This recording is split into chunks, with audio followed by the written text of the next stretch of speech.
ஸ்ரீ சங்கரா கலை மற்றும் அறிவியல் கல்லூரியில் தமிழ்துறை சார்பாக பல்வேறு நிகழ்வுகள் நடந்து கொண்டிருக்கும் நிலையில் தற்போது நடக்கவிருக்கும் 66வது அறிவு நட்ட நிகழ்விற்கு வருகை புரிந்துள்ள நம் கல்லூரியின் முதல்வர் ஐயா அவர்களையும் தமிழ்துறை தலைவர் ஐயா அவர்களையும் வருக வருக என வரவேற்றுக் கொள்கிறேன். மேலும் இந்நிகழ்வின் நெறியாளராக வீற்றிருக்கும் திரு ச. கிருஷ்ணமூர்த்தி ஐயா அவர்களையும் இந்நிகழ்வின் பொறுப்பாளராக இருந்து வழிநடத்தும் தவமணி அம்மா அவர்களையும் வருக வருக என வரவேற்றுக் கொள்கிறேன். நூற்றாண்டு காணும் குன்றக்குடி அடிகளாரின் நூல்களான சிந்தனை துளிகள், வாழ்க்கை நலம், குன்றக்குடி அடிகளாரின் வாழ்க்கை வரலாறு, திருவாசகத்தேன், எங்கே போகிறோம் போன்ற நூல்களை நம்மிடத்து அறிமுகப்படுத்த உள்ள இளங்கலை தமிழ் 1ஆம் மற்றும் 3ஆம் ஆண்டு மாணவர்களையும் வருக வருக என வரவேற்று மகிழ்கிறேன். மேலும் இந்நிகழ்வில் கலந்து கொண்ட இதர பேராசிரியர்களையும் மாணவர்களையும் வருக வருக என வரவேற்று மகிழ்கிறேன். நன்றி.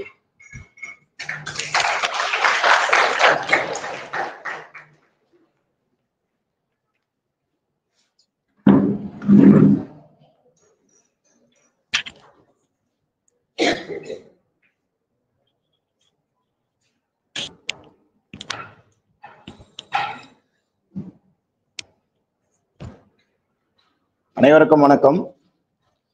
நமது ஸ்ரீ சங்கரா கலை மற்றும் அறிவியல் கல்லூரியில் தமிழ்துறையில் பல்வேறு கல்வி செயல்பாடுகளிலே ஒவ்வொரு நாளும் ஒவ்வொரு விழா கோலமாக மாணவர்களுடைய அறிவுத்திறனை வளர்க்கும் விதமாக பல்வேறு நிகழ்வுகளை நடத்தி கொண்டு வருகிறோம்.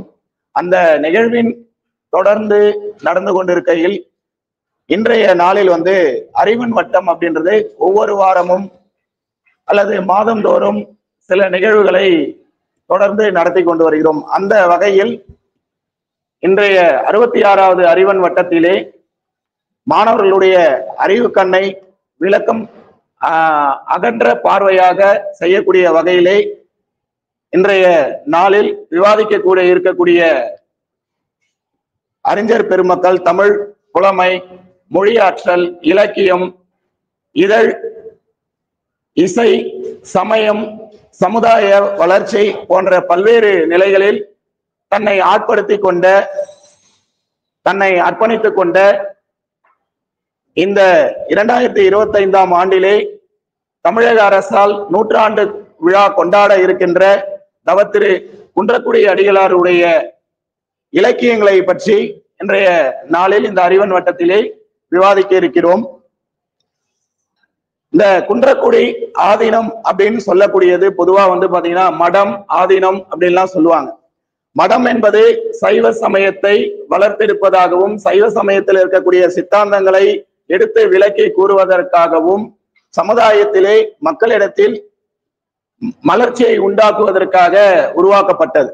ஆதீனம் என்பது அங்கு இருக்கக்கூடிய தலைமை இடமாகவும் அந்த மடங்களோ அல்லது உருவாக்கப்படக்கூடிய அமைப்புகள் தலைமை இடமாக கொண்டு கோவில்களை கொண்டு அங்க இருக்கக்கூடிய சீடர்களை எல்லாம் கொண்டு வழிநடத்தக்கூடிய இடம் ஆதீனம் அப்படின்னு சொல்லப்படுகிறது. அந்த வகையில சிவகங்கை மாவட்டத்தில் இருக்கக்கூடிய குன்றக்குடி அப்படின்ற இடத்துல இருக்கக்கூடிய ஆதீனம் அப்படின்னு சொல்லக்கூடிய ஆதீனத்துல சேர்ந்தவர் தான் நூற்றாண்டு காணும் குன்றக்குடி அடிகளார் தவத்திரு குன்றக்குடி அடிகளாருடைய நூல்களை பற்றி பேச இருக்கிறோம். திருவண்ணாமலையில் இருக்கக்கூடிய குன்றக்குடி ஆதீனம் என்பது முதலாவதாக உருவாக்கப்பட்டது அப்படின்னு நமக்கு இலக்கியங்கள் சொல்கிறது.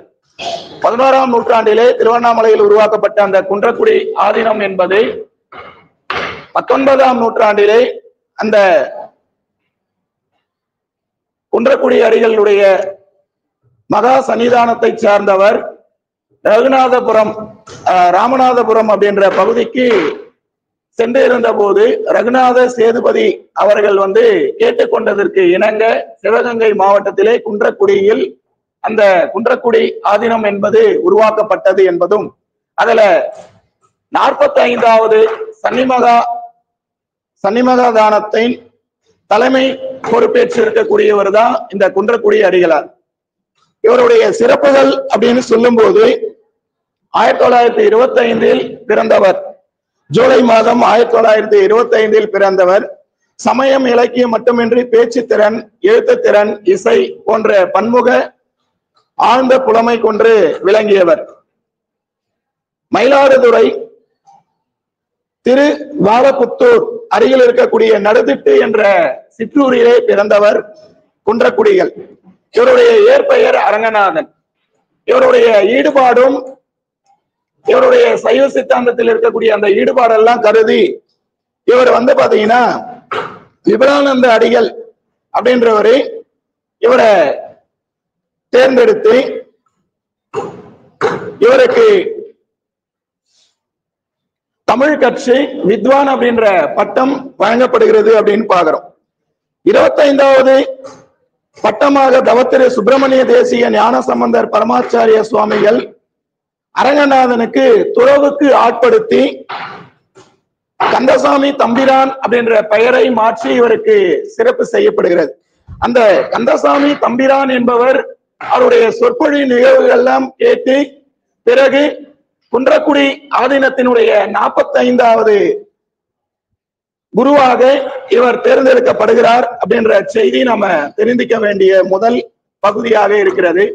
அதை தொடர்ந்து இந்த அறிவன் வட்டத்திலே குன்றக்குடி அடிகளார் நூல் வரிசை அப்படின்ற அமைப்புல குன்றக்குடி அடிகளாரை பற்றிய முழு விவரத்தையும் அவரது நூல் வரிசையை பற்றியும் நம்மோடு பகிர்ந்து கொள்ள இருக்கக்கூடிய இளங்கலை தமிழ் 3ஆம் ஆண்டு படித்துக் கொண்டிருக்கக்கூடிய சா விக்னேஸ்வரி அவர்கள் அழைத்து குன்றக்குடி அடிகளாரினுடைய நூல் வரிசையினை பற்றி தங்களோடு பகிர்ந்து கொள்ள அழைக்கிறேன். வாருங்கள்.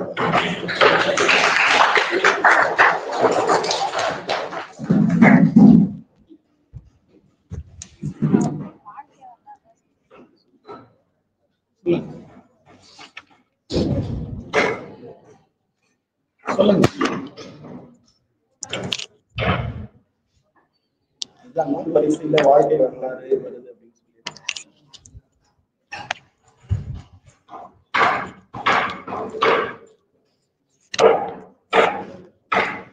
எனது பெயர் சா விக்னேஸ்வரி. இளங்கலை தமிழ் 3ஆம் ஆண்டு பயின்று வருகிறேன். மயிலாடுதுறை அருகில் நடுத்திட்டு எனும் சிறிய கிராமத்தில்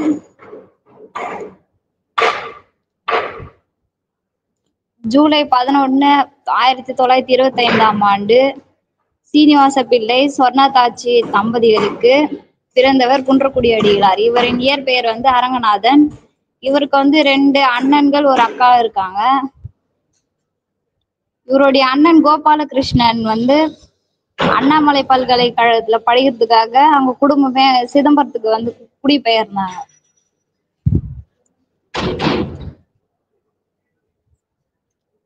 அங்க வாடகை வீட்டுலதான் இருந்தாங்க. அப்போ வியாபாரம், மாடு வளர்த்து அந்த பால் கறந்து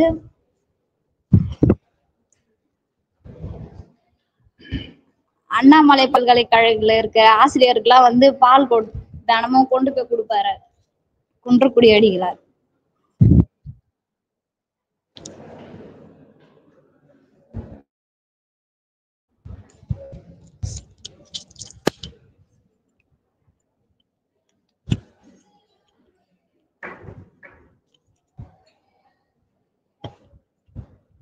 சுவாமி விபுலானந்தன் ராமகிருஷ்ண மட துறவியான சாதி மத பேதமில்லை, கடவுள் ஒன்றுதான் அப்படின்ட்டு குன்றக்குடி அடிகளார் உணர்த்தினாரு. திருவேட்களம் என்னும் ஊர்ல அங்க இருக்க குழந்தைங்களுக்குலாம் சுவாமி விபுலானந்தன் அவர்கள் கல்வி தினமும் சாயந்தரம் போயிட்டு கல்வி சொல்லி தருவார். குன்றக்குடி அடிகளார் கூட தினமும் அங்க இருக்கிற குழந்தைங்களுக்கு போயிட்டு ஸ்நாக்ஸ் கொடுக்கறது, அந்த மாதிரி வேலையெல்லாம் செஞ்சுட்டு இருந்தாரு. ராபி சேது பிள்ளை அவர்கள்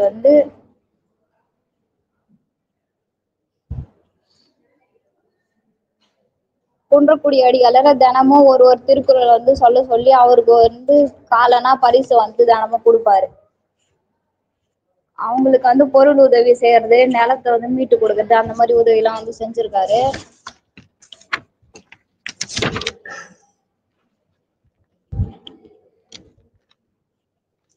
குன்றக்குடி அடிகளாருடைய அண்ணன் புதுக்கோட்டை மாவட்டம் கடியாப்பட்டி என்னும் ஊர்ல வந்து தமிழாசிரியரா பணியாற்றினார். அங்கேயேதான் வந்து குன்றக்குடி அடிகளார் அவருடைய கல்வி படிப்பெல்லாம் முடிச்சாரு.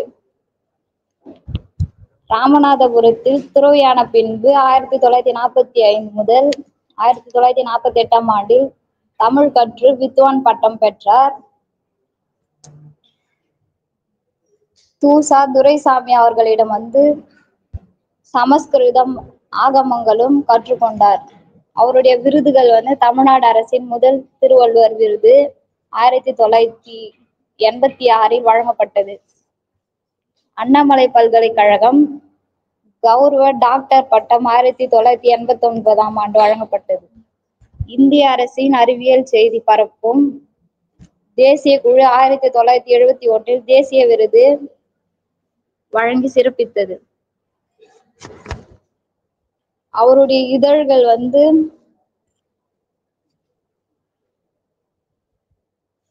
அவருடைய வாழ்நாள்ல ஏராளமான நூல்களை வந்து இயற்றியிருக்காரு. அதுல வந்து மணிமொழி, தமிழகம், அருளோசை முதலியன நடத்தியிருக்காரு. அவருடைய நூல்கள் வந்து அப்பர் விருது, திருவாசகத்தேன், எங்கே போகிறோம், கம்பர் கண்ட ஆட்சி முறையில்,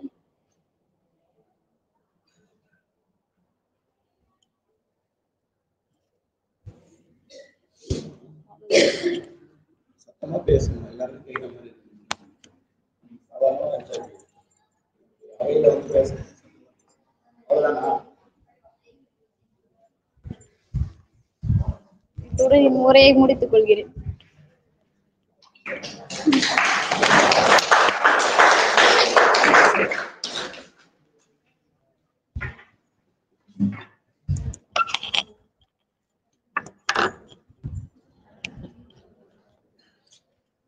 குன்றக்குடி அடிகளாருடைய வாழ்க்கை வரலாறு அப்படின்றத விக்னேஸ்வரி அவர்கள் படித்ததை வைத்து நம்மோடு பகிர்ந்து கொண்டார்கள். அதுல ஒரு விஷயம் சொன்னதை கவனிச்சிருப்பீங்க. ராபி சேது பிள்ளை அப்படின்றவரு அவருடைய வீட்டுல தினந்தோறும் 4ஆம் வகுப்பு படிக்கும் போது குன்றக்குடி அடிகளார், அவருடைய இயற்பெயர் ஆரம்பத்துல சொல்லியிருப்போம், அரங்கநாதன் அப்படின்னு சொன்னோம். 4ஆம் வகுப்பு படிக்கும் போதே அவர் வந்து பாத்தீங்கன்னா ராபி சேது பிள்ளை அவருடைய வீட்டினுடைய ஜன்னல் ஓரமா தினமும் வந்து ஒவ்வொரு திருக்குறள் மனப்பாடமா சொல்லி அதை சொல்லிட்டு போவாராம். அப்படி சொல்லும் போதெல்லாம் அந்த ராபி சேது பிள்ளை அவர்களுக்கு ஒவ்வொரு நாளும் காலனா என்பதை அவருக்கு பரிசாக வழங்குவார் அப்படின்னு சொல்லுது. அந்த இளமை பருவத்தில் ஏற்பட்ட ஒரு தாக்கம் இன்றைய நாளிலே வந்து பாத்தீங்கன்னா வள்ளுவருக்கு சிறப்பு செய்த விதம், வள்ளுவருடைய நூல்களை விவரித்து சொன்னக்கூடிய நிலை எல்லாமே குன்றக்குடி அடிகளார் திருக்குறளை பற்றி ஆழ்ந்த கருத்துக்களை எல்லாம் நம் மொழி புலமையின் மூலமாக வெளிப்படுத்தி காட்டியிருக்கிறார். குன்றக்குடி அடிகளாருடைய நூல்கள் வரிசையில நிறைய நூல்கள் நம்ம எடுத்து பார்த்தோம்னா திருக்குறளை சார்ந்து இருக்கும். வாழ்க்கை நலம், சிந்தனை துளிகள், எங்கே போகிறோம், இது போல இருக்கக்கூடிய நிறைய நூல்களை எல்லாமே பார்த்தீங்கன்னா உள்ள மேற்கோள் காட்டக்கூடியதாக அதிகமான பாடல்கள் எதுவாக இருக்கும் அப்படின்னா திருக்குறள் சார்ந்துதான் இருக்கும். திருக்குறள் சார்ந்த நூல்களை தனித்தனியே ஒவ்வொரு குறளுக்கு ஒவ்வொரு கதை பகுதி போன்ற கருத்து ஓட்டம் நிறைந்த தகவல்களை எல்லாம் குன்றக்குடி அடிகளார் தமது நூலிலே வெளிக்காட்டி இருக்கிறார். அப்படி எழுதிய காரணத்தால், அந்த காரணமாகவோ என்னவோ தெரியவில்லை, குன்றக்குடி அடிகளார்கள் தான் முதல் திருவள்ளுவர் விருது என்பது வழங்கப்பட்டிருக்கிறது. திருவள்ளுவர் விருது என்பது முதலில் வழங்கப்பட்டது குன்றக்குடி அடிகளாருக்கு தான் வழங்கப்பட்டு இருக்கிறது அப்படின்றத நம்ம தெரிந்து கொள்கிறோம். தமிழ்நாட்டினுடைய அரசு 1986 இந்த விருதை குன்றக்குடி அடிகளாருக்கு வழங்கி உள்ளது என்பது குறிப்பிடத்தக்கது. கந்தசாமி தம்பிரான் என்ற பெயர் மாற்றிக்கொண்ட இவர் திருவண்ணாமலையில் சமய சொற்பொழிவு ஆற்றிய போது அவரது நாவன்மையை கண்டு திருப்பெருந்திரு ஆறுமுக தேசிய பரமாச்சாரிய சுவாமிகள் தர்மை ஆதீனத்திடம் இசைவு பெற்று, அப்ப அந்த ஆதீனங்களுக்கு எல்லாம் தலைமையா இருக்கக்கூடியது தர்மை ஆதீனம், அந்த ஆதீனத்திடத்திலே இசைவு பெற்று இவர் திருமணத்து ஆதீனத்துல இளவரசராக பொறுப்பேற்றார் அப்படின்னு சொன்னார். ஆரம்பத்துல பள்ளி இறுதி படிப்பு வரைக்கும் படித்தவர் 1945-48 ஆண்டு காலகட்டங்களிலே இளங்கலை பட்டம் பெற்றவர். அப்போ குன்றக்குடி ஆதீனத்துல கணக்கர் பணிக்கு ஆரம்பத்துல தன்னை பணியில் சேர்ந்தவர். கணக்கர் பணிக்காக தன்னை பணியில் சேர்ந்து பிறகு இவர் சில சொற்பொழிவுகள் மூலமாக நாவன்மையின் காரணமாக ஆற்றல் பெற்றார் அப்படின்னு சொல்றாங்க.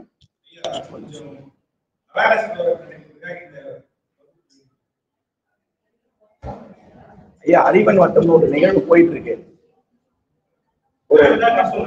ஒரு அரை மணி நேரத்துல முடிஞ்சுங்க ஐயா. இல்ல 20 நிமிஷம் லைவ் போயிட்டு இருக்கு.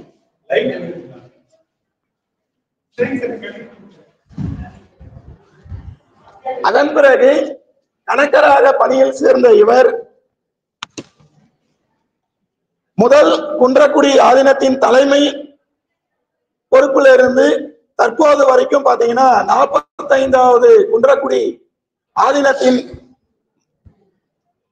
குருமகா சன்னிதானமாக விளங்கியவர் குன்றக்குடி அடிகளார் அப்படின்னு சொல்றாங்க. 45வதாக பொறுப்பேற்று அவருடைய இதழ்கள் எல்லாம் சொன்னாங்க. விக்னேஸ்வரி சொல்லும் போது மணிமொழி, தமிழகம், அருளோசை போன்ற இதழ்கள் எல்லாம் நடத்தியவர் அப்படின்னு சொல்லி. அண்ணாமலை பல்கலைக்கழகம் இவருடைய சமய பணியையும் தமிழ் பணியையும் முன்னெடுத்து அவரை கௌரவிக்கும் விதமாக கௌரவ டாக்டர் பட்டம் என்பது 1989 வழங்கி சிறப்பித்துள்ளது. தேசிய விருது, இந்திய அரசால் வழங்கக்கூடிய விருது 1991 பெற்று உள்ளார் என்பதும் அவருடைய வாழ்க்கை வரலாறில் தெரிந்து கொள்ளக்கூடியதாக இருக்கிறது. தனது இறுதி காலத்திலே எங்கே போகிறோம் என்ற தலைப்பில் தினமணி நாளிதழில் தொடர்ந்து அவர் கட்டுரையாக எழுதி வந்துள்ளார் என்பது இறுதி காலகட்டத்தில் எழுதிய ஒரு நூலாக வாழ்க்கை வரலாறிலே பதிவு செய்யப்பட்டுள்ளதையும் நாம் இங்கே நினைத்து பார்க்கிறோம். இதன் காரணமாகவே 100ஆண்டு விழா காணப்படும் என்று சொல்லி கோவை தமிழ்த்தாள் திருவுருவ சிலை திறப்பின் போது 26 புதிய அறிவிப்புகள் அறிவிக்கப்பட்டது தமிழக அரசால். அந்த அறிவிப்புகளில் அமைச்சர் மு. பெ. சாமிநாதன் கலைஞர் செய்தியில இந்த நிகழ்வு இடம்பெற்றிருந்தது. அதிலே குன்றக்குடி அடிகளாருக்கு 100ஆண்டு விழா சிவகங்கை மாவட்டத்திலே சிறந்த ஒரு அரசு விழாவாக நடத்தப்பெறும் என்ற அறிவிப்பையும் அறிவித்துள்ளார் என்பது தமிழுக்கு சிறப்பினை சேர்த்த குன்ற பெருமையாக அவருடைய வாழ்க்கை வரலாற்று நிகழ்விலே இதையும் நாம் இந்நாளில் சேர்த்து அவருடைய வாழ்க்கை வரலாற்றை அறிந்து கொள்கிறோம் என்பதை கூறி, அடுத்ததாக அவர் எழுதிய நூல்களிலே சிந்தனை துளிகள் என்ற நூலில் பலவிதமான சிந்தனைகளை நமக்கு எடுத்து காட்டுகிறார். சமூகம், அரசியல், உழைப்பு, வேளாண்மை, சமுதாயத்தில் இருக்கக்கூடிய இனப்பிரிவுகள், சாதி வேறுபாடுகள், அதுவும் குன்றக்குடி அடிகளார் சமய பணி ஆற்றுவதோடு சமுதாய பணியையும் தன்னை ஈடுபடுத்தி கொண்டார். கலைஞர் கூட ஒரு இடத்துல புகழ்ந்து சொல்லியிருக்கிறார். கலைஞருடைய உரையில குன்றக்குடி அடிகளாரை பற்றி பேசும்போது சமய பணியோடு சமுதாய பணியையும் மேற்கொண்டு சிறப்பித்தவர் குன்றக்குடி அடிகளார் என்று கலைஞர் அவர்களும் இவரை பற்றி சிறப்பு செய்து பேசியுள்ளார். அதுபோல பெரியாரோடு இணக்கமாக வாழ்ந்துள்ளார். அப்படி பல நிலைகளில் சிந்தனைகளை வெளிப்படுத்தக்கூடியதாக இருக்கிறது. தளர்ந்து விடக்கூடாத நிலையில் உழைப்பாளிகளாக இருந்தாலும் சரி, வணிகமாக இருந்தாலும் சரி, பொருளாதாரமாக இருந்தாலும் சரி, இப்படி பல்வேறு நிலைகளில் சிந்தனைகளை வெளிக்கொண்டு வரும் விதமாக சிந்தனை துளிகள் என்ற நூலிலை எழுதியுள்ளார். நேரம் கிடைக்கிறப்ப நீங்க எல்லாம் அந்த நூல்களை வாசிக்கணும். நிறைய சிந்தனைகள், கிட்டத்தட்ட 2000 சிந்தனைகள், 1900 சிந்தனைகளை அவரது நூலிலே எழுதியுள்ளார் என்பது குறிப்பிடத்தக்கது. அந்த நூலினை சார்ந்த கருத்தினையும் அதிலே இருக்கக்கூடிய சில சிந்தனைகளையும் நம் முன்னே கொண்டு வந்து காட்சிப்படுத்துவதற்காக இளங்கலை தமிழ் 3ஆம் ஆண்டு படித்துக் கொண்டிருக்கக்கூடிய சுந்தரி அவர்களை நம் முன்னே அழைத்து குன்றக்குடி அடிகளாரின் சிந்தனை துளிகளை நாமும் கேட்டு மகிழ்வோம் என்று அழைக்கிறேன்.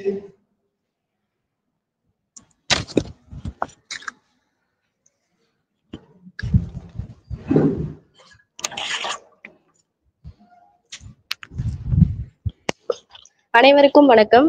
குன்றக்குடி அடிகளார் எழுதிய சிந்தனை துளிகள் அப்படின்ற நூல் சிந்தனை துளிகள் அப்படின்னு சொல்லிட்டு குன்றக்குடி அடிகளார் பார்த்தோம்னா இந்த நூலை வந்து எழுதியிருக்காரு. இந்த நூல்ல பார்த்தோம்னா சிந்தனை துளிகள் அப்படின்னு சொல்லிட்டு இந்த நூலுக்கு பொருத்தமாவே அவர் வந்து பெயரிட்டு இருக்காரு. ஏன்னா ஒவ்வொரு கருத்துமே ஒவ்வொரு வரியுமே நம்ம படிச்சு பார்க்கும்போது நம்மளோட வாழ்க்கைக்கு ஏத்த மாதிரியும், சமுதாயத்துக்கு ஏத்த மாதிரியும், கல்விக்கு ஏத்த மாதிரியும், மொழிக்கு ஏத்த மாதிரியும், சமயத்துக்கு ஏத்த மாதிரியுமே இதுல இருக்கக்கூடிய வரிகள் பார்த்தோம்னா இடம்பெற்றிருக்கு அப்படின்னே சொல்லலாம்.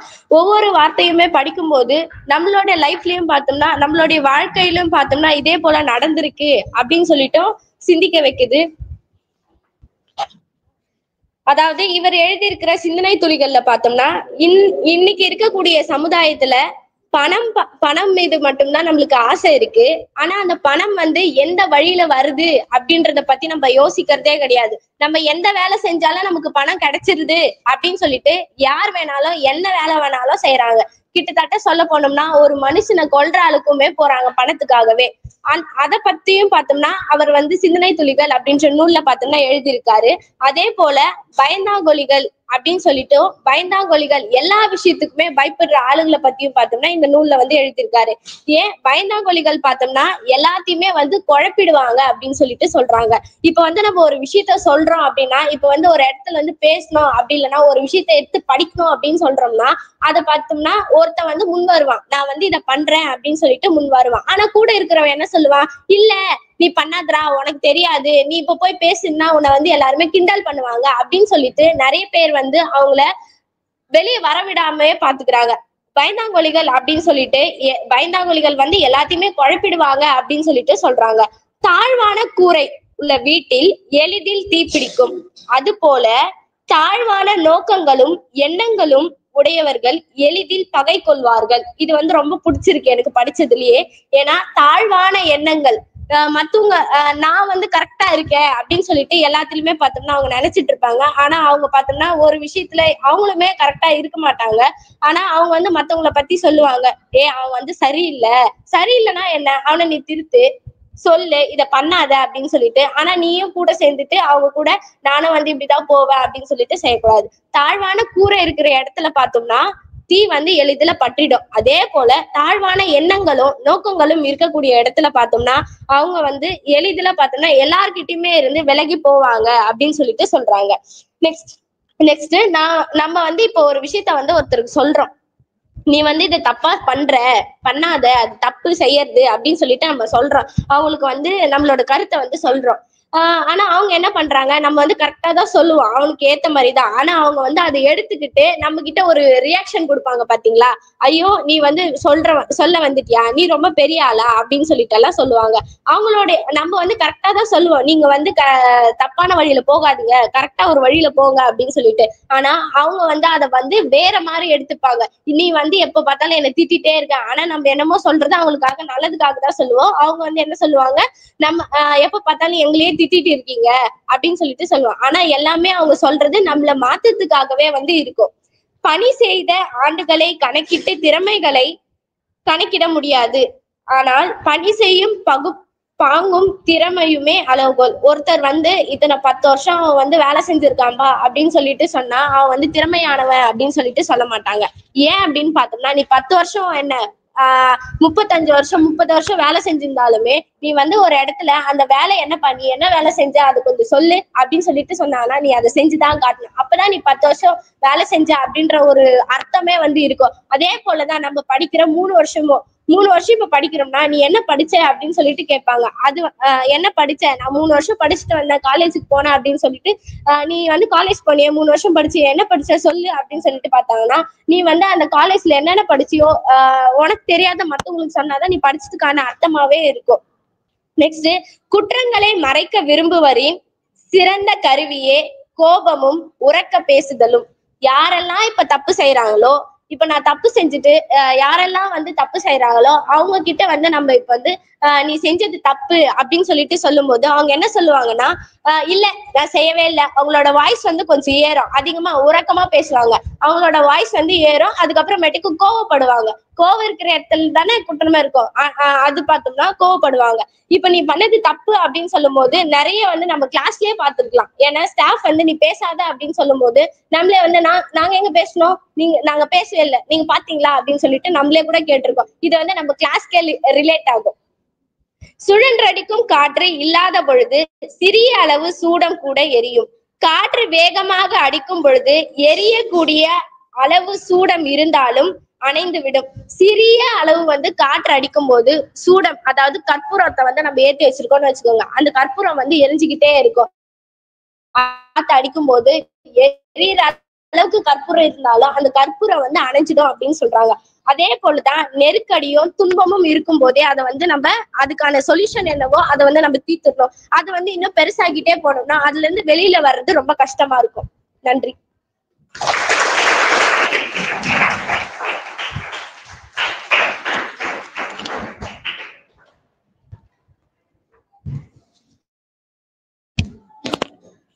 குன்றக்குடி அடிகளாருடைய சிந்தனை துளிகள் அப்படின்ற நூலுல சுந்தரி அவர்கள் கூறியது போல நிறைய சிந்தனைகள் இருக்கிறது.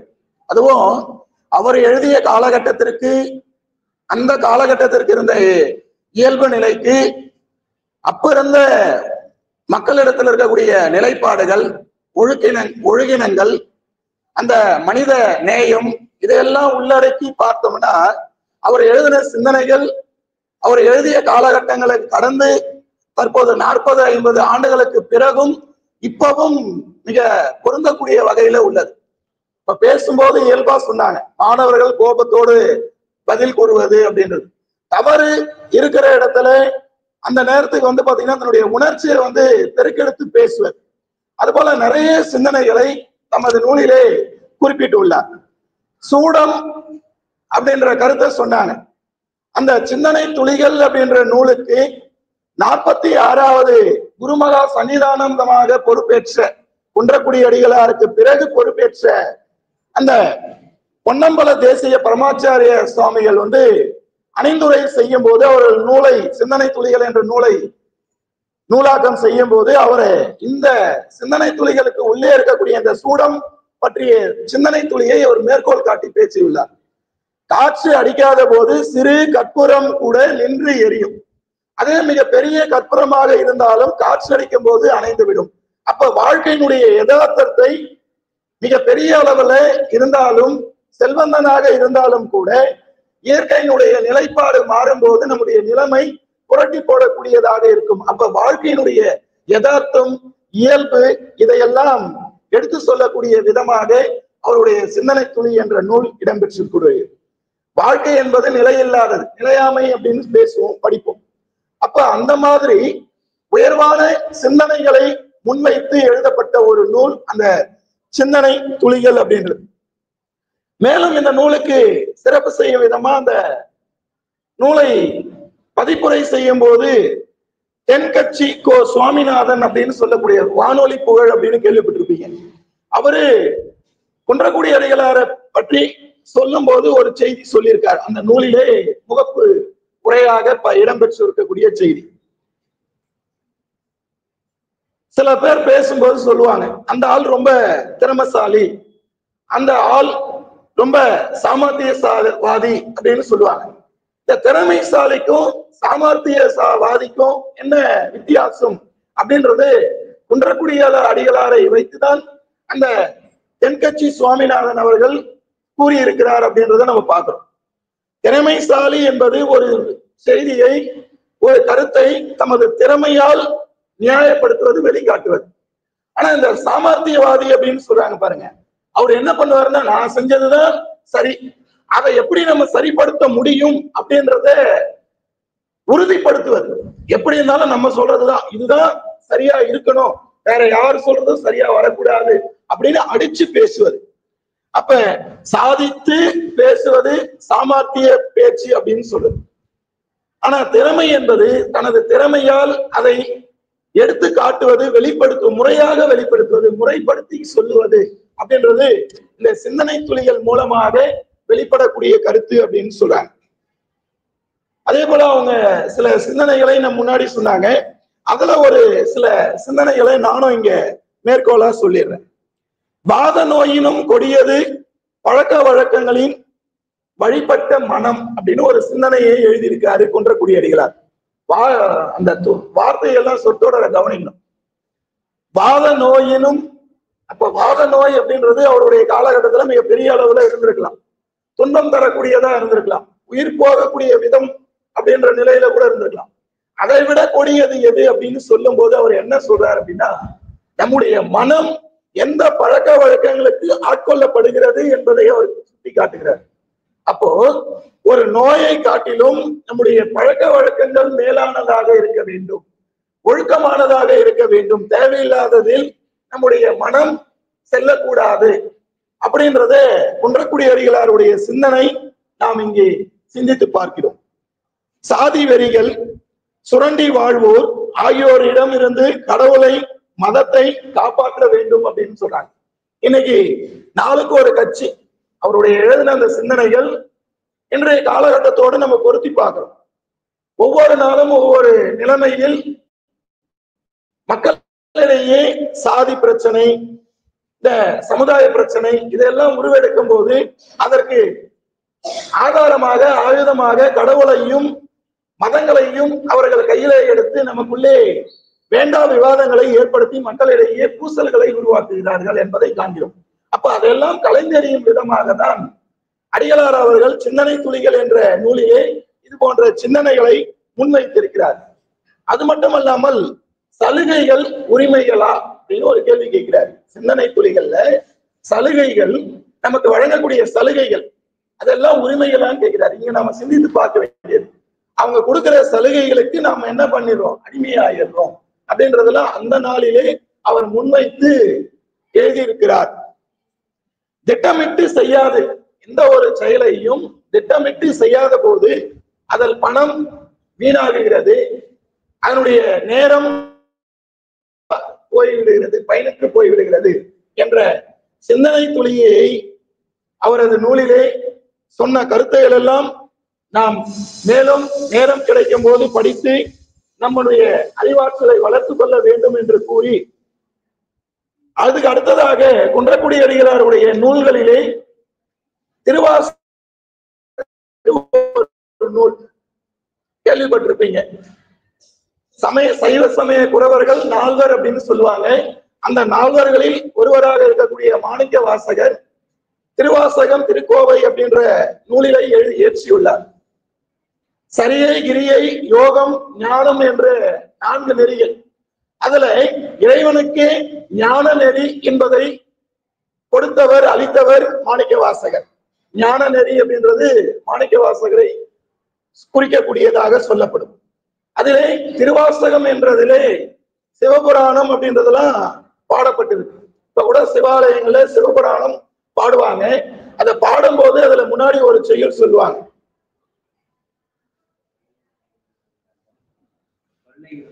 தொல்லை இரும்பிரவி சூழும் தலை நீக்கி எல்லை மழுவா நெறியளிக்கும் வாதவூர் எங்கோன் திருவாசகம் எனும் தேன் அப்படின்னு சொல்லிட்டு சொல்லுவாங்க. அந்த திருவாசகம் எனும் தேன் தந்த மாணிக்கவாசகருடைய நூல்களை சிறப்பிக்கும் விதமாக திருச்சதகம், திருக்கோவை, உயிர் உன்னிப்பத்து போன்ற நூல்களில் இருக்கக்கூடிய இலக்கியங்களை எல்லாம் மேற்கோள் காட்டி ஒவ்வொரு பாடல்களுக்கும் ஒவ்வொரு கருத்தினை எடுத்து கூறும் விதமாக தலைப்புகள் கொடுத்து திருவாசக தேன் என்ற நூலை எழுதியுள்ளார். அந்த நூலின் கண் இருக்கக்கூடிய செய்திகளை எல்லாம் நாம் படிக்க வேண்டும், அதை படித்து இன்புற வேண்டும் என்ற ஆர்வத்தை ஏற்படுத்த அந்த நூலின் கண் இருக்கக்கூடிய செய்திகளை எல்லாம் நம் கண்முன்னே சுருக்கமாக எடுத்துரைக்க இளங்கலை தமிழ் 1ஆம் ஆண்டு படித்துக் கொண்டிருக்கக்கூடிய நவீன்குமார் அவர்கள் நம் முன்னே வந்து அந்த நூலினுடைய கருத்துக்களை முன்னெடுத்து உரைப்பார் என்று கூறி அழைத்து மகிழ்கிறேன்.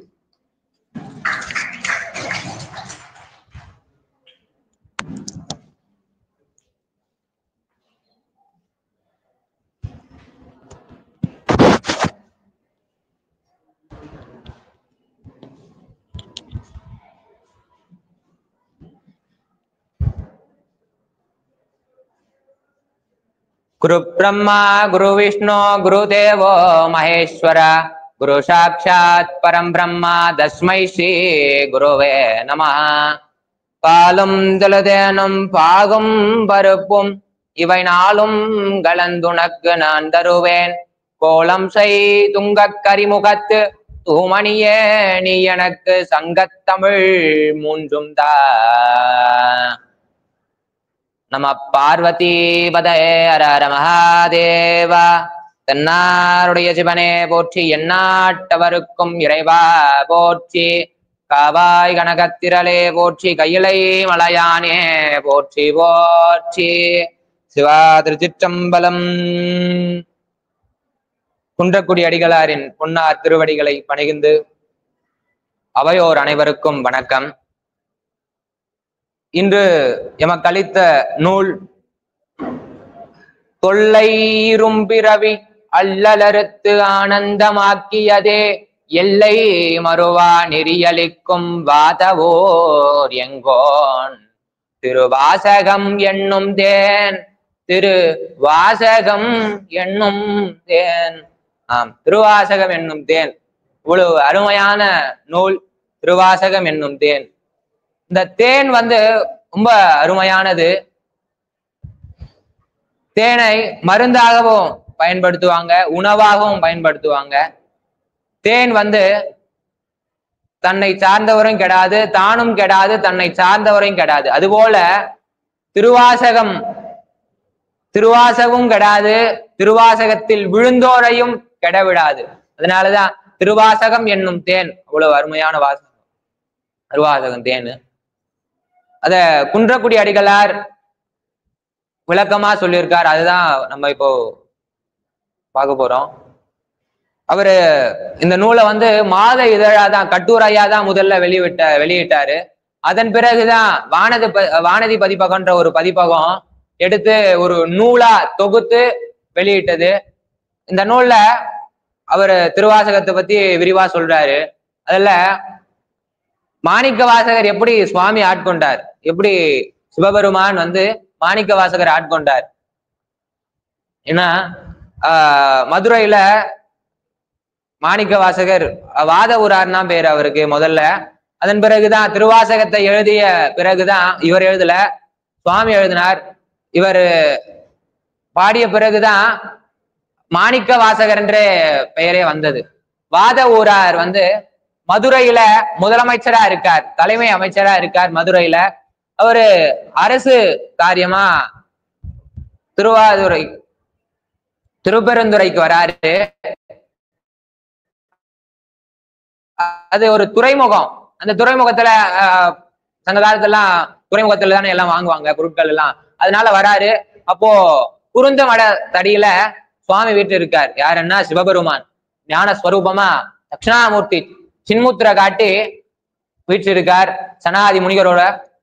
அப்போ வாத ஊரார் பாக்குறாரு, சுவாமி இருக்கார் அப்படின்ட்டு போய் அவர்கிட்ட தீட்சை வாங்கினவரு சீடனா அமர்ந்து அவரிடம் உபதேசம் பெற்று தீட்சை வாங்கினவர் வாத ஊரார். இந்த மாதிரி வாங்கின பிறகுதான் அவரு நீ ஏதோ பாடெல்லாம் பாடுவியாமே அப்படின்ட்டு சொல்லி உபதேசம் எல்லாம் பண்றாரு. அவரு சரி அப்படின்ட்டு உபதேசம் எல்லாம் முடிச்சுட்டு தீட்சை எல்லாம் கொடுத்து முடிச்சுட்டு புறப்பட்டுறாரு. அதன் பிறகு சில பிரச்சனைகள்லாம் நடக்கும், அதெல்லாம் விவரிப்பாரு. இவரு சிவபுராணம் அப்படின்னு ஒரு அருமையான திருவாசகத்துல சிவபுராணம் ரொம்ப முக்கியமான நமச்சிவாய வாழ்க நாதந்தாள் வாழ்க இமை பொழுதும் என் நெஞ்சில் நீங்காதாந்தாள் வாழ்க அப்படின்னு ஆரம்பிக்கிறார். ஏன் இவரு நமச்சிவாய எடுத்த உடனே எந்த நூலுமே பஞ்சாட்சர மந்திரத்தோட துவங்கினதே இல்லை. ஆனா திருவாசகம் மாத்திரமே பஞ்சாட்சர மந்திரம். பஞ்சாட்சரம்னா அஞ்சு சொல்ல அடங்கிய நமசிவாய் அப்படின்னு ஒரு மந்திரம். அந்த மந்திரத்தோடைய இவர் தொடங்குறாரு. அதனால சரி அவரு யோசிக்கிறாரு, ஏன் இந்த நமசிவாய் அப்படின்ட்டு தொடங்கணும்னே ஆரம்பிக்கிறாரு அப்படின்னா, வாத ஊரார் யோசிக்கிறார், நம்ம வாழ்த்தணும், அனைவரையும் வாழ்த்தணும், அனைவரையும் உலக ஜீவன்கள் அனைவரையும் வாழ்த்தணும். எப்படி வாழ்த்துறது? ஒவ்வொருத்தரா போய் வாழ்த்த முடியாது.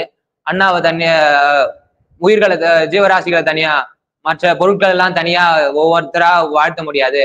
அப்போ ஒரு யாருக்கு உள்ள இந்த உலகம் அடங்கும் அப்படின்னா யோசிச்சாரு.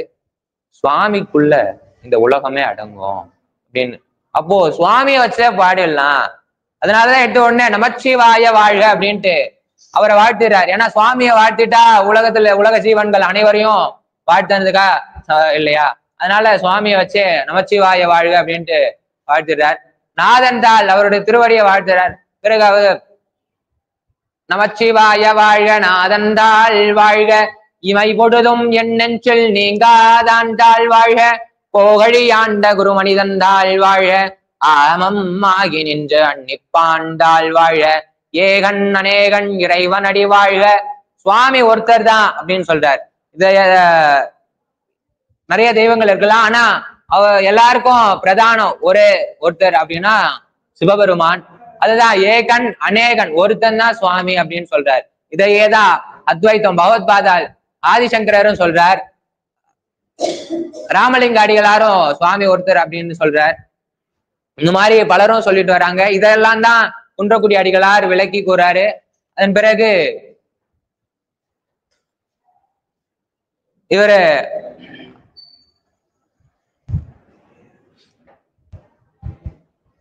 தமிழை மட்டும்தான் ஆன்மீகத்தை மட்டும்தான் பரப்பியிருக்காரு அப்படின்னு இல்லை. தமிழ் ஆன்மீகம் அதுவும் இல்லாத சமூகம் சார்ந்த சில செயல்பாடுகள்லையும் ஈடுபட்டு விளங்கினாரு. அதுவும் இல்லாத இந்த திருவாசகத்தேன் அடிகளாருக்கு மணிமகுடமாக ஒரு தலை சிறந்த நூலாக இவர் எழுதிய நூல்களிலே தலை சிறந்த நூல்களிலே திருவாசகத்தேன் ஒரு மணிமகுடமாக விளங்கியது அப்படின்னு சொல்றாங்க. அவ்வளவு அற்புதமான நூல். அதாவது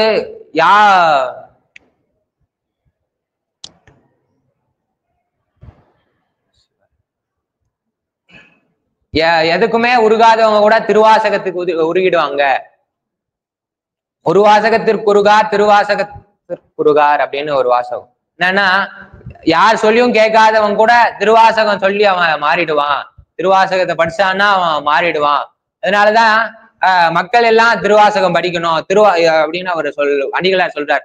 அழுது படிக்கணும். ஏன்? உள்ளம் முருகணுமா, உள்ளம் முருக படிக்கணும். அப்படியே சுவாமி திருவாசகம் நமச்சிவாய வாழ்க இருந்தா அப்படி உள்ளம் முருக ஊன் முருக உள்ளம் முருக படிக்கணுமா. அப்பதான் அதுக்கு ஒரு உணர்ச்சி கிடைக்கும்.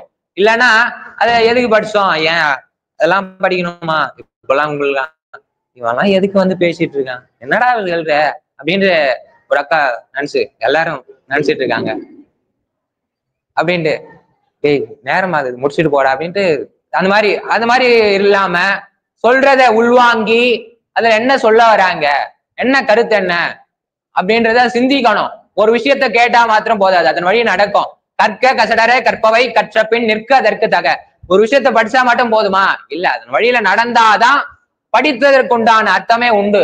ஒழுக்கத்தை பத்தி நம்ம படிச்சுட்டு ஒழுக்கமா இல்லைன்னா பிரயோஜனம் இல்லை. ஒழுக்கத்தோட படிச்சுட்டு அதன் வழியில் நடந்தாதான். அது போலதான் திருவாசகத்தை படிச்சு அதன் வழியில நடக்கணும். திருவாசகத்தை உள்ள முருக ஊன் உருக படிக்கணும்னு அடிகளார் சொல்றார். அதே மாதிரி பல திருவாசக நூல்கள், பல திருவாசக பாடல்கள்லாம் அவர் விளக்கம் கொடுத்திருக்கார். நேரம் கருதி என்னால் முடிந்த அளவிற்கு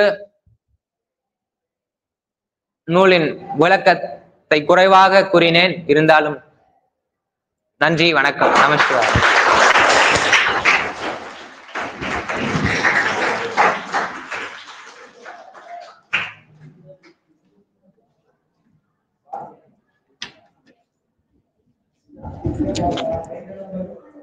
திருவாசகத்தேன் என்ற நூலினை குன்றக்குடி அடிகளார் ஏன் எழுதி இருப்பார் என்ற காரணத்தையே அவர் முதல்ல பாடல் மூலமாகவே அவருடைய கருத்துக்களை முன்வைச்சிருக்கிறார். திருவாசகத்தேன் அப்படின்ற நூல் குன்றக்குடி அடிகளார் எழுதியிருக்காரு. அப்படி எழுதினதாலும் ஏன் அந்த தலைப்பை மாணிக்கவாசகர் நூலை ஏன் எடுத்து அந்த தலைப்பை எழுதியிருக்கார் என்பதற்கு நவீன்குமார் அவர்கள் பாத்தீங்கன்னா நமச்சிவாய என்ற பஞ்சாட்சர மந்திரத்தை முன்மெடுத்து பேசி அந்த நூலின் காரணமாக, அந்த செய்யுளின் காரணமாக அவர் எழுதியுள்ளார் என்பதும், ஏகன் என்பது இறைவன் ஒருவன், அவனே சிவன் அப்படின்னு சொல்லுது. இந்த மடங்கள்லாம் சொல்லுவாங்க, எல்லப்ப நாயக்க அப்படின்னு சொல்லிட்டு ஒரு நாவலர் இருப்பாரு. அவர் பாத்தீங்கன்னா சைவத்தின் மேல் சமயம் வேறில்லை, அதில் சார் சிவமாம் அப்படின்னு சொல்லிட்டு சொல்லுவார். அதுபோல பஞ்சாட்சர மந்திரத்தை தவிர வேறு எதுவும் இல்லை, ஏகன் என்று சொல்லக்கூடிய அந்த சிவனை தவிர வேறு ஒன்றும் இல்லை என்பதை திருவாசகத்தின் மூலமாக குன்றக்குடியடிகளார் எடுத்து கூறியிருக்கிறார் அப்படின்னு சொல்லப்பட்டிருக்கு. மாணிக்கவாசகர் எழுதிய 8ஆம் திருமுறையிலே 12 திருமுறையிலேயே 8ஆம் திருமுறையில் இடம்பெற்றிருக்கக்கூடிய மாணிக்கவாசகர் அருளிய திருவாசகம் திருக்கோவையார் என்ற நூலின் கண் இருக்கக்கூடிய உயிர் உண்ணி 10, பிடித்த 10, கோயில் திருப்பதிகம், திருக்கழுக்குன்ற பதிகம், நீத்தல் விண்ணப்பம் போன்ற சில பகுதிகளில் இடம்பெற்றிருக்கக்கூடிய பாடல்களை எல்லாம் தனித்தனி தலைப்புகளை கொண்டு அந்த பாடலின் உள்ளே இருக்கக்கூடிய கருத்துக்களை உதாரணங்களோடு வாழ்வியல் நெறிகளோடு இயல்பான முறையிலே நமக்கெல்லாம் எடுத்து காட்டி இருக்கிறார் திருவாசகத்தேன் என்ற நூலிலே குன்றக்குடியடிகளார்.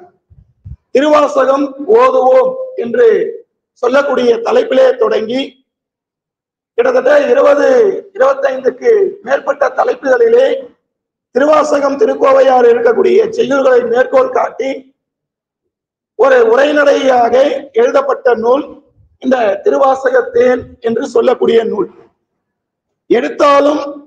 எடுத்து ஆளும் இறைவன் உயிரின் தவிப்பு ஊர் ஞாயிற் கடையானேன் மழலையின் கையிலே பொற்கின்னும் சிவபதம் அளித்த செல்வம் யார் சாதுரர் பணிவேண்டி பணிவோம் குறிக்கோள் சார்ந்த வாழ்வு பொய்யும் யானும் புறமே போந்தோம் என்று சில தலைப்புகள் நம்ம இங்கே சொல்லியிருக்கிறேன். இது போல சில தலைப்புகள் கொண்டு திருவாசகத்தேன் அப்படின்ற நூலிலே எழுதியிருக்கிறார்.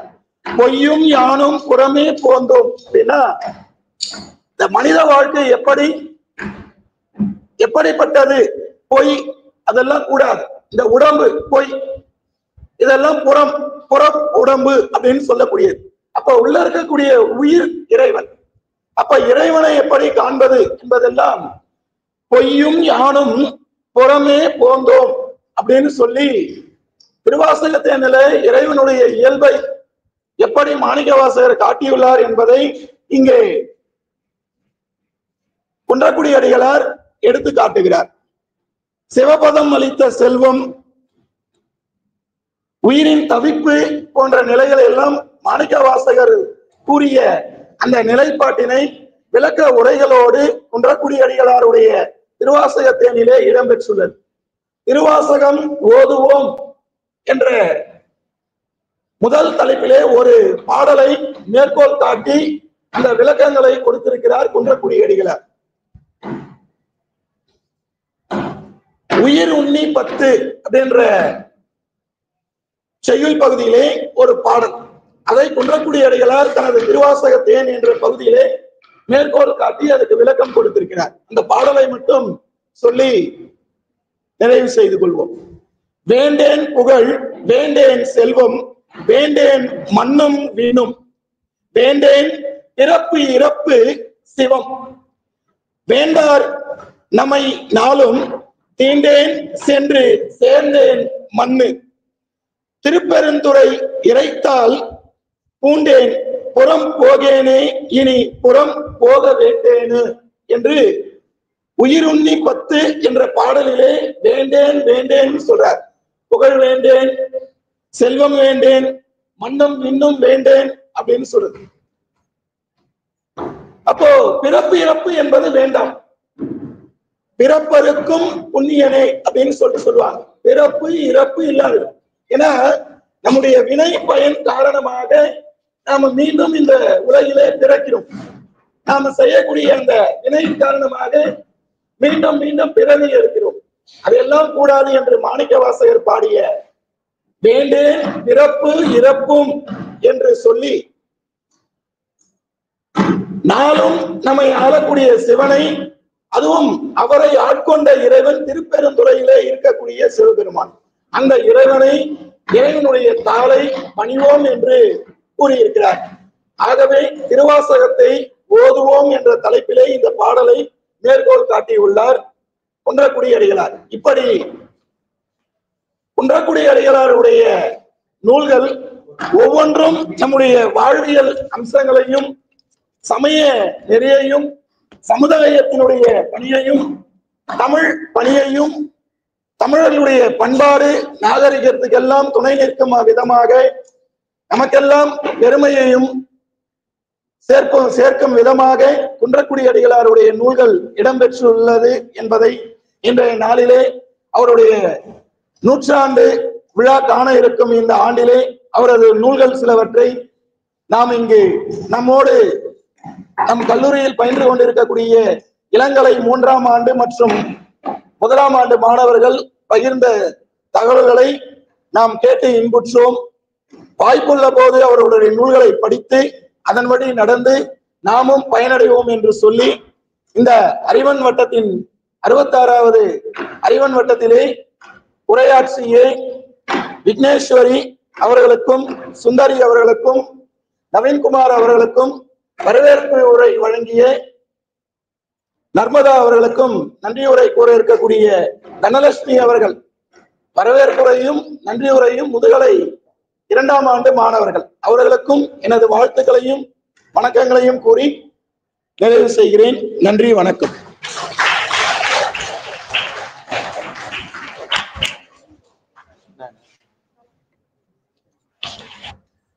அனைவருக்கும் வணக்கம்.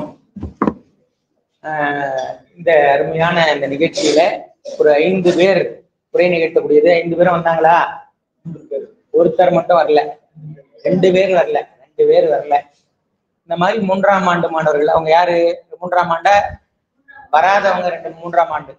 ஒரு பொறுப்புணர்ச்சி அப்படின்றது எப்பயுமே ஒரு விஷயத்துக்கு கொடுக்கப்பட்டா அதை நம்ம ஒரு பொறுப்பா எடுத்து செய்யணும் அப்படின்றதுல இருக்கணும். அப்படி இல்லைன்னா இந்த மாதிரி எல்லாம் சிக்கல்கள் நடக்கும். இப்ப இது ஒரு நல்ல ஒரு தலைப்பு. இப்ப 100 ஆண்டு காணக்கூடிய அறிஞர்கள் நிறைய பேர் இருக்காங்க. இப்ப இந்த ஆண்டுல மட்டும் இப்ப நம்ம தமிழறிஞர்கள் நிறைய பேர் இருக்காங்க. தமிழ் ஒரு 2000-3000 ஆண்டுகள் தொடர்ச்சி உடையதுன்றதுனால இந்த இலக்கிய பரப்பு வேற எந்த மொழிக்கும் இல்லாத அளவுக்கு நாம அந்த மொழியை படிக்கக்கூடியவங்களுக்கு நமக்கு பெரிய சுமை இருக்கு. என்னன்னா சுமையும் இருக்கிறது, சுகமும் இருக்கு. வேற எந்த மொழியும் இல்லாத அளவுக்கு இலக்கியங்கள், ஏராளமான இலக்கியங்கள் இருக்கு. படைப்பாளிகள் வேற எந்த மொழியும் இல்லாத அளவுக்கு ஏராளமான படைப்பாளிகள் இருக்காங்க. இந்த காலத்தில் எழுதப்படுகிற நூல்கள் பழங்காலத்தில் இதுவரைக்கும் எழுதப்பட்டதை விட அதிகமாக இருக்கிறது. அந்த அளவுக்கு நிறைய இருக்கு. எல்லாத்தையும் நம்மளால தெரிஞ்சுக்க முடியுமான்னு தெரிஞ்சுக்க முடியாது. ஆனா சிலவற்றை, நல்ல விஷயங்களை தெரிந்து கொள்ள வேண்டும். அதற்கான வாய்ப்புகள் இருக்கக்கூடியது நமக்கு அரசே என்ன பண்ணுது, நாட்டுடைமையாக்கப்பட்ட நூல்கள்னு கொடுக்குது. அப்படி நாட்டுடைமையாக்கப்பட்ட நூல்கள் கிட்டத்தட்ட 50-60 பேருக்கு மேல இன்னைக்கு நாட்டுடைமையாக்கப்பட்டு நம்மளுடைய பணம், வரி பணத்தெல்லாம் அந்த மூதாதையர்களுக்கு கொடுத்து அந்த பணத்தை அந்த புத்தகத்தை பொதுவாக்கி இருக்கிறாங்க. அதுக்கு காசு இல்லாம எல்லாருக்கும் கிடைக்கணும் அப்படின்றதுக்காக அதை PDF ஆக்கி அதை பொதுவுல கொடுக்குறாங்க. அது தமிழ் வெர்ச்சுவல் அகாடமி என்று சொல்லக்கூடிய தமிழ் VU போட்டு சர்ச் பண்ணீங்கன்னா அங்க கிடைக்கும். அதுல நாட்டுடைமையாக்கப்பட்ட நூல்களும் கிடைக்கும். அதுல இருக்குது. அதுதான் சில பேர் ஆய்வாகவும் எடுத்து செய்றீங்க. அந்த நூல்கள் கிட்டத்தட்ட அவ்வளோ இருக்கு. ஒவ்வொருத்தரும் அவ்வளவு நூல்கள் எழுதியிருக்காங்க. எல்லா நூலும் பார்க்க முடியாது. ஒரு அறிஞரை பார்த்து அவங்க எழுதின நூல்கள் எல்லாம் நம்ம சிந்திக்கிறதுன்றது ஒரு நல்ல விஷயம். இப்ப யாரு சிந்திக்கிறதுனே தெரியாத அளவுக்கு நிறைய இருக்கிற போது அதுக்கு சில ஒரு வரையறைகளை நம்ம வச்சுப்போம். அந்த மாதிரி வரையறைகள்ல 100 ஆண்டு எழுதிட்டார். அவர் பிறந்து 100 ஆண்டு ஆயிடுச்சு அப்படின்னு சொல்லக்கூடிய அறிஞர்கள் அந்தந்த நாள்ல அந்தந்த ஆண்டுல அவங்களையாவது நினைவு கூறணும். இது சாகித்ய அகாடமியை, இந்திய அரசு சாகித்ய அகாடமியை என்ன பண்ணுது, இது மாதிரி ஆண்டுதோறும் அந்தந்த மொழியில இந்தியாவில் இருக்கக்கூடிய அத்தனை மொழிகள்லையும் நாட்டுடைமையாக்கப்பட்ட, அதாவது நாட்டுடைமையில் இல்ல 100 ஆண்டுகளை கடந்த படைப்பாளிகள் அவங்களுக்காக தனி நிகழ்ச்சிகள் எல்லாம் செய்யறாங்க. ஆனா தமிழ்ல அது மாதிரி நடத்தணும்னா ஏராளமான ஆளுகள் செய்யணும். அதை அரசால செய்ய முடியல, மத்திய அரசால செய்ய முடியல, மாநில அரசால செய்ய முடியல.